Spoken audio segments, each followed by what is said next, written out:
Hi everyone, this is Great Books, Big Ideas. I'm Jim. Thanks for joining me. I hope you're doing well. Well, I want to come back to the great ideas today. Let's do a walkthrough of the great ideas today. And the year is 1964. 1964, 60 years ago. Let's see what's inside this volume and what new additions to the Great Books Library are contained herein.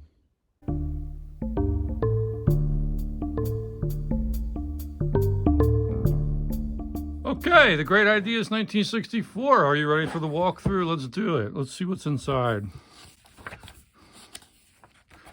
We open up here. There's a nice fold-out map in in color here. That's interesting. This is about the New World, about America, North and South America. So I have a feeling the theme of this volume is going to have something to do with America. Here's our copyright, 1964. And yes, so our theme for the opening section in the Great Ideas today is New Europe and the U.S.A. So the relationship between Europe and the United States, and you have several pieces there. Part two is some sort of a continuation of that theme.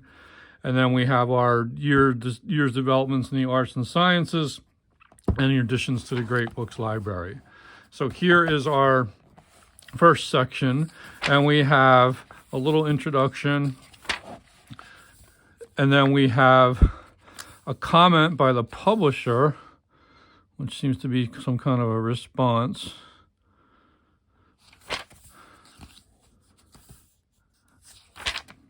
You know, the Cold War was so big back then. That seems to be informing a lot of the content in these early volumes. So here is Alexei Adzhubei, a Soviet journalist. Interesting. So they give space to a Soviet journalist talking about America from far and near.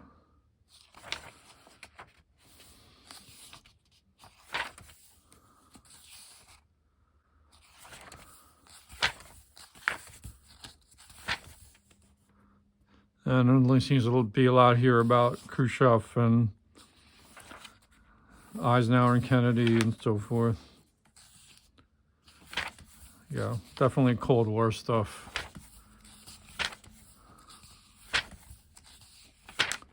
And then we move on to a German historian looks at America. This is Golo Mann, professor and writer of history, America and the West. So you're getting like the German point of view.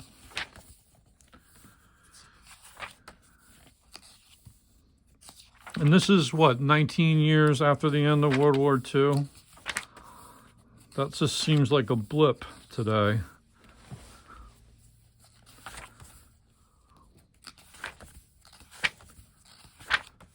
Then we have an Italian perspective. An Italian novelist looks at America by Guido Piovene, one of Italy's most noteworthy writers. Is he still one of Italy's most noteworthy writers? I don't know much about him.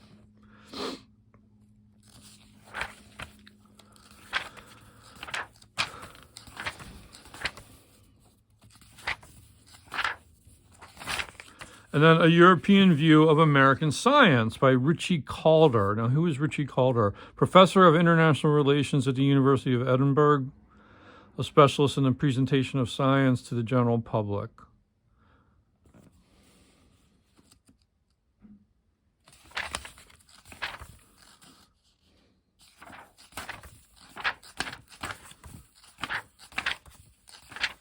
And then Future Relations Between Europe and the United States by Raymond Aron, a prominent French journalist, political commentator, and social philosopher. So again, this is not so long after World War II. Europe has been rebuilding with help from America. Think of the Marshall Plan. And we are still in the midst of the Cold War.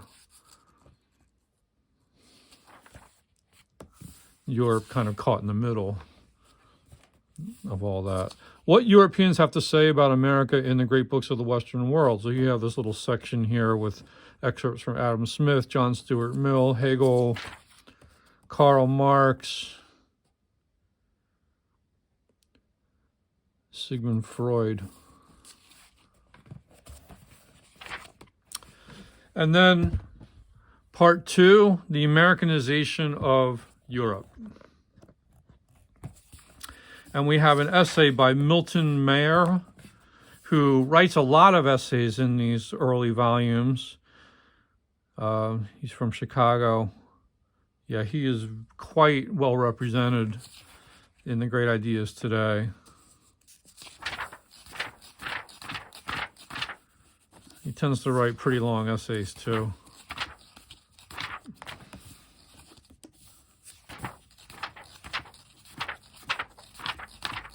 Very long essay. And then the Americanization of Europe, a review in pictures of the preceding essay by Milton Mayer. So they like to add photos. These are just always interesting.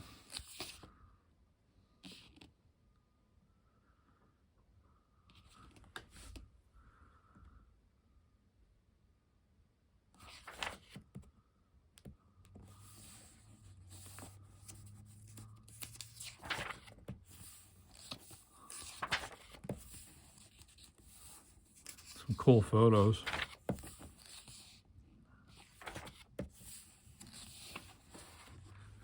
You know, I wonder if the great ideas today is kind of drawing inspiration from magazines like Life magazine and Look, because these are quite nice photo essays, and you see them a lot in these volumes. The years of development in the arts and sciences. So here we're just covering literature, biology and science, physical science and technology, and social sciences. So we start with literature. This year's essay was written by Stanley Kaufman, a literary and film critic. And let's see who he was talking about in the 1964 roundup. It looks like he's talking about Mary McCarthy here. And the group had come out.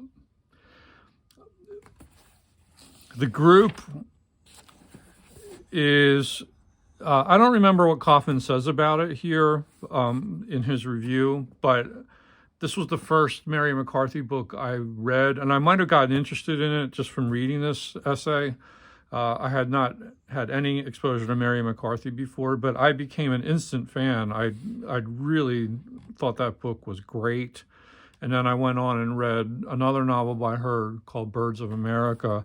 And then I went along and got the box set from Library of America of all her novels. And one of these days I'll read them all. But she was certainly on the radar back then. The group was a popular book, and it's a book about Vassar college students, all women, and it's written from a female perspective and brings up some really important women's issues. It's like a ensemble novel. Doris Lessing, a South African writer, The Golden Notebook, 1962 had come out, and a collection of short stories, A Man and Two Women. Now, Doris Lessing, the stuff I've read by her hasn't really grabbed me, but I only think I've read a few short stories by her, so I can't really comment on her. But it's interesting that this literature review starts with two female authors. Then we get into, looks like Jean Genet and Sartre are talked about. So these French writers were still in the literary news.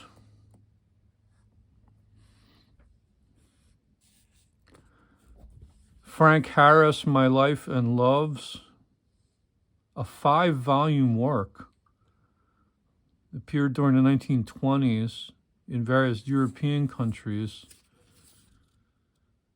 He was an Irishman. Interesting. My Life and Loves.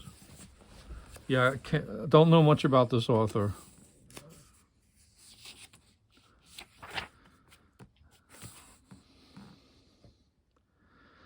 Then we get into Mordecai Richler,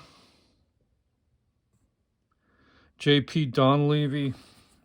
J.P. Donlevy was quite popular.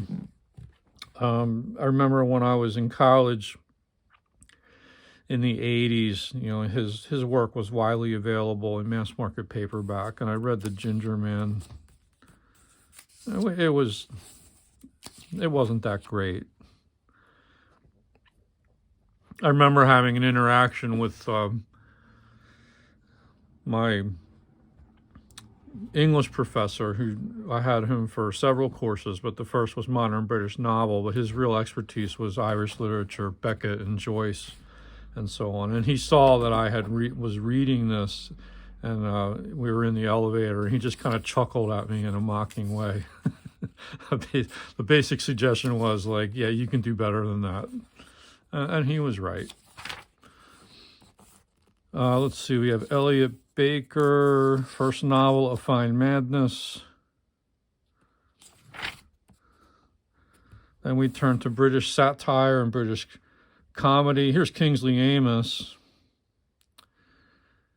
And he's famous for his novel, Lucky Jim, which is a novel I have, but I haven't gotten around to reading. And it was recommended by two of my favorite English professors and creative writing professors. So I really have to read that one.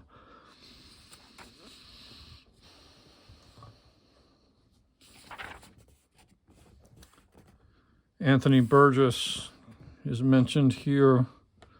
Muriel Spark. Bernard Malamud, turning to short stories. American Jewish authors who had quite a run in this time period. People like Norman Mailer, Saul Bellow, Philip Roth, Bernard Malamud. And here's Joyce Carol Oates, a quite young Joyce Carol Oates, new on the scene. By the North Gate, collection of short stories, her debut.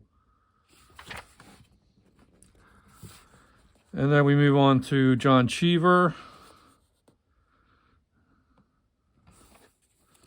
The Wapshot Chronicle. I have not read his longer fiction, but I've read some of his short fiction. It's all pretty good.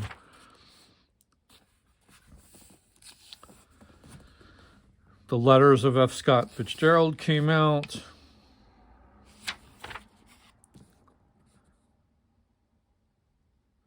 Hemingway's posthumous book, A Movable Feast, his memoirs of life in Paris from 1921 to 1926. Albert Camus' Notebooks, 1935 to 1942.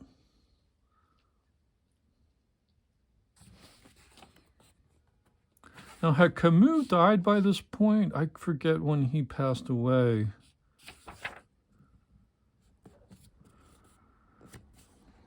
If he didn't, he was just about to. Yeah, he died. So it's mentioned here. Winner of the Nobel Prize at 44 and tragically dead at 46. Yeah, that was quite a loss. And then we move on to Blood from the Sky, a novel by Pyotr Ravitz, a Ukrainian Jew born in 1919. Does anyone know this author? He sounds interesting. The Deputy, a long play by Rolf Hachluth, a young German. That's mentioned here.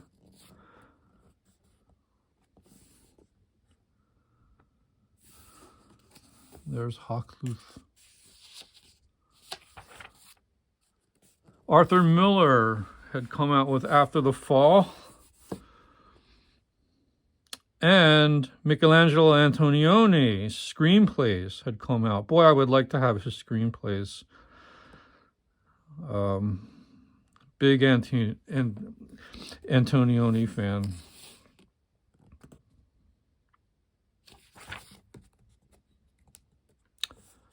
Okay, so and here's your bibliography of books and authors represented. Conrad Aiken was also mentioned, and several other names. John Crow Ransom, Mark Van Doren, poetry, E. Cummings, lots of authors. Let's move on to biological sciences and medicine. This year it was covered by René Dubois, professor at the Rockefeller Institute, world-famous microbiologist and experimental pathologist. In defense of biology. Okay. And we're talking about all kinds of stuff.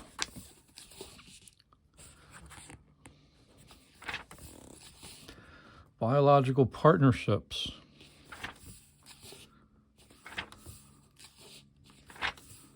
Microbial population of the digestive tract.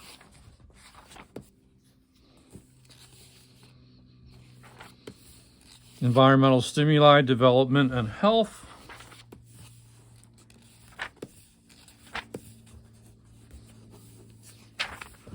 Population control versus population crashes in nature. Always an interesting topic. Thomas Malthus comes up, obviously. There's your lemmings rushing toward the sea.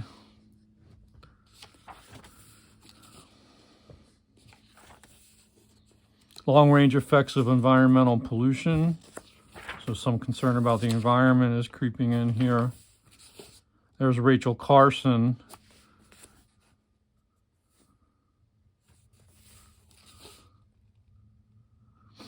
Who published Silent Spring in 1962.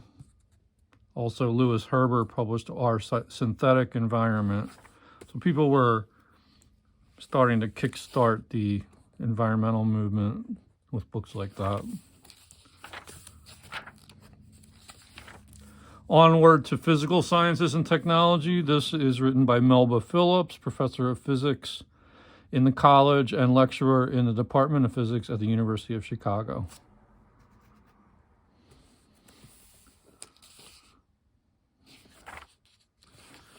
And she talks about noble gas compounds, quasi-stellar radio sources and exploding galaxies, positrons from space,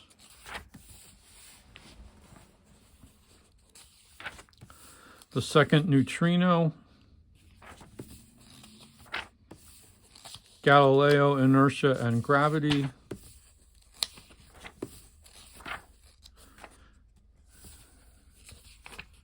the Nobel Prize winner in 1963,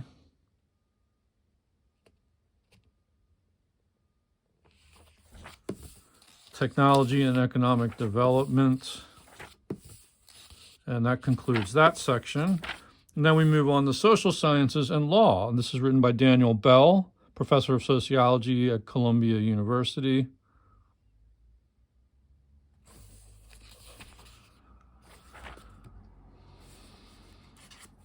And he starts with the Negro crisis.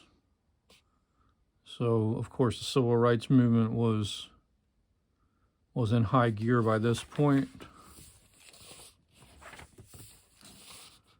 There's a round table of Negro leaders. Interesting. Wilkins, Young, Clark, Farmer, King Jr., and Foreman.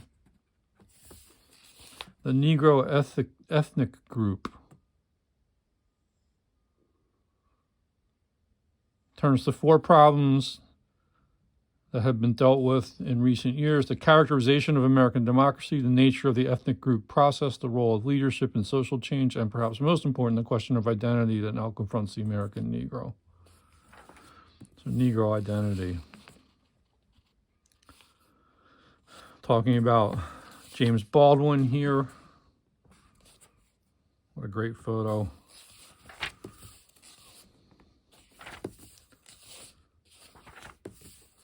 Negro leadership.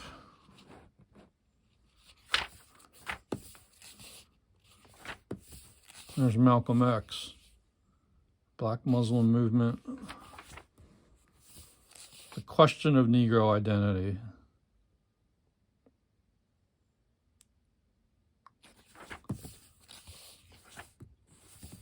Just look at all the attention that's being paid to these important issues of the day.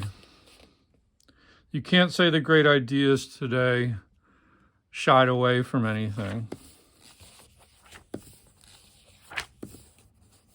Causes of unemployment, theory of nation building.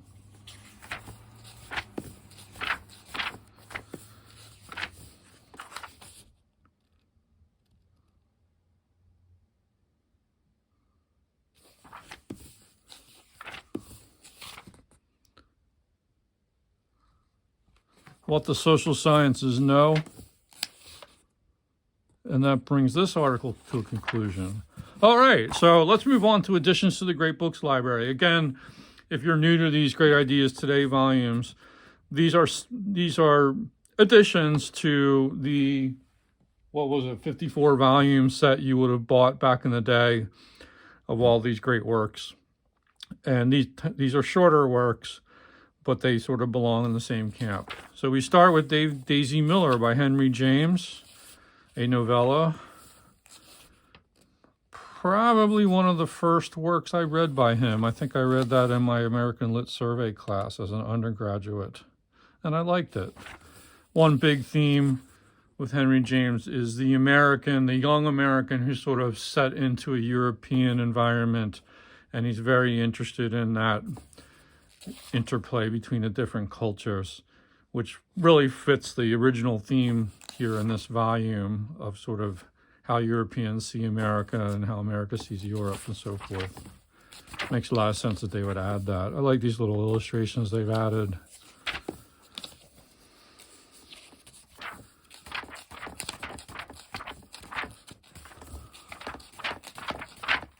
Then we move on to selections.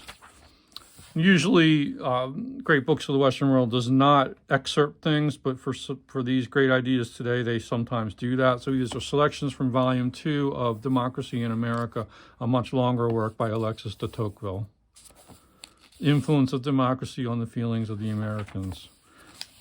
And here again, de Tocqueville, Frenchman, comes to America as an observer, and he's like seeing America, seeing things in America that maybe we don't see in ourselves.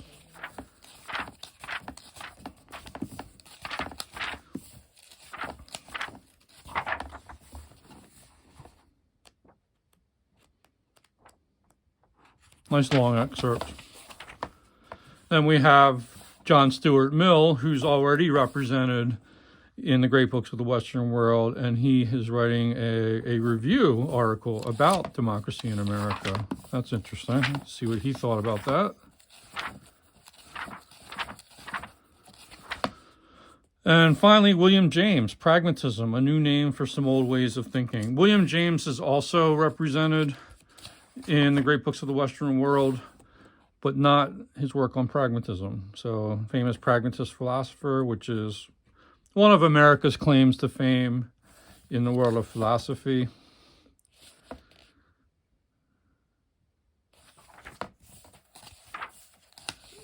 And I think you're getting the whole work here. You have these different 8 lectures: the present dilemma in philosophy, what pragmatism means, some metaphysical problems pragmatically considered, the one and the many, pragmatism and common sense, pragmatism's conception of truth, pragmatism and humanism, and pragmatism and religion. So this is going to round out the additions to the Great Books for 1964.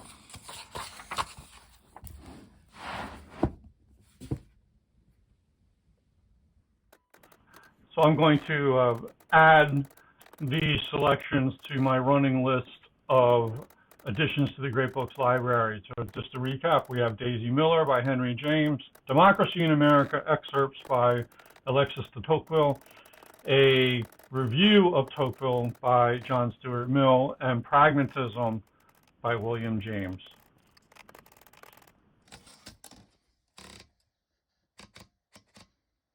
So that's going to do it for 1964. 60 years ago, this came out, and you can see some of the things that they were interested in back in the day. Very interested in the Cold War, very interested in the relationship between America and Europe and Russia, the Europeans' view of America and vice versa, and an emerging interest in civil rights, and that occupied a lot of space. And it's interesting to compare, just thinking on the front of the European and American relationships, how much things seem to have changed and flipped lately. Back then in 1964, America is the undisputed world hegemon. And, you know,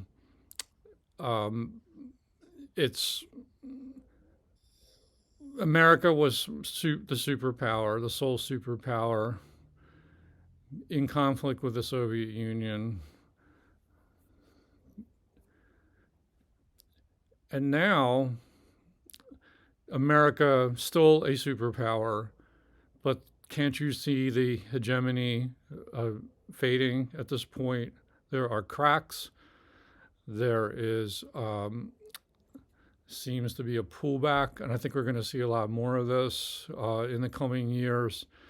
I don't know what to think of it. I can just feel it. I can feel that the concerns of America 60 years ago are not the same concerns that America has today. And I think the respect that America has is not the same as it was 60 years ago. There are other options out there. There are rising powers, and things never stay the same. They don't stay the same in world politics. But this is a time capsule. That's what makes these volumes fun, and they get us to think about the continuity of history and how it informs our present. So if you want to find these, again, used bookstores, eBay and other used online sellers, you can scrounge these up without too much trouble. And also, for those of you who would prefer to read online, if I can find it, I'm going to share a link to this volume on archive.org, which was recently hacked, but it's now back online. So I think this content is accessible again. I'll pop a link in the show description so you can browse these volumes for yourself. Thanks for watching. Hope to see you next time. If you're new to the channel, hope you like and subscribe. Bye-bye.